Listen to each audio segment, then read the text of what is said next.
है हर साल लखी तुझा परवाना तुझे दर्शन ले महबूब अचने। हर साल तुझा साईं परवाना तुझे दर्शन ले महबूब अचन। को काथों अचे को काथों अचे तुझे दर ते कठे दीवाना थियने। हर साल लखी तुझा परवाना तुझे दर्शन ले महबूब अचने। जंहिंजे मुंहं में ॾिस जे नज़र करे तंहिंजे चेहरे में पयो नूर बरे। पर रब तोखे शफ़ा जो उज़न ॾिनो अख़्तियार ॾेई मुख़्तियार कयो।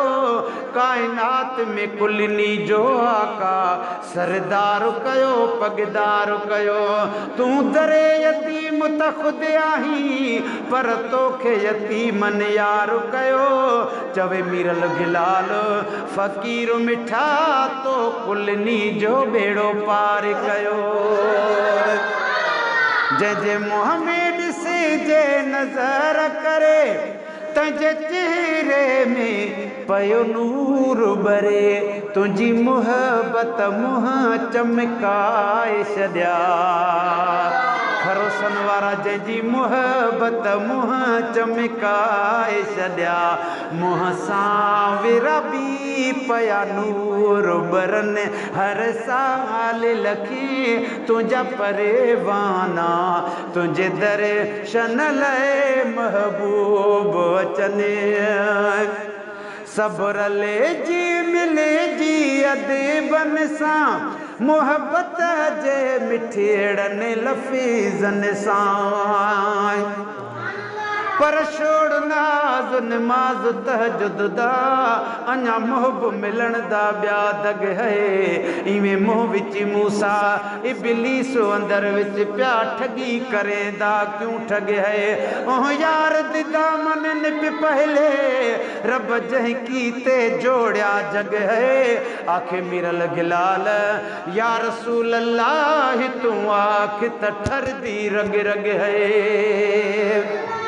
सब्र ले जी मिले जी अदबन सां मोहब्बत जे मिठड़न लफ़ीज़न सां। ॾाढो दिल थी चवे झूंगार ॿुधी जॾहिं सॼणो अचे था सलाम पढ़ण। गुलशन हर सोमरो साल लखी तुझा परवाना तुझे दर्शन ले महबूब अचन। को काथों अचे को काथों अचे तुझे दर ते कठी दीवाना थियने। असगर सोढर ते कुर्बदारियूं कयो मुझूं पूरियूं उम्मीदूं सारियूं कयो। साईं मुझूं पूरियूं उम्मीदूं सारियूं कयो। पर चौथी रात चुमियूं ॾही थे चुमियूं में सारा सेर खुशबूदार हवा गुली जॾहिं सुबुह साण सवेर। पोप कथी त घुमाए वियो मुंहिंजो पुनल ताज़ा पेर। अवल महेसर गाया शुकराने जा शेर।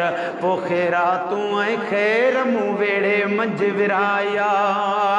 पर पंजी रात जो पिरीअ जूं वरी ॾिठ में वाटूं त मन अॼु बि अचनि कल वांगिया था फुरकत में फाटूं।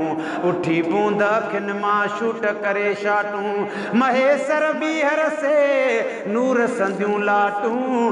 तही ॻोठ भरे गाटूं करे दर्शन मुंहिंजे दिलदार जो।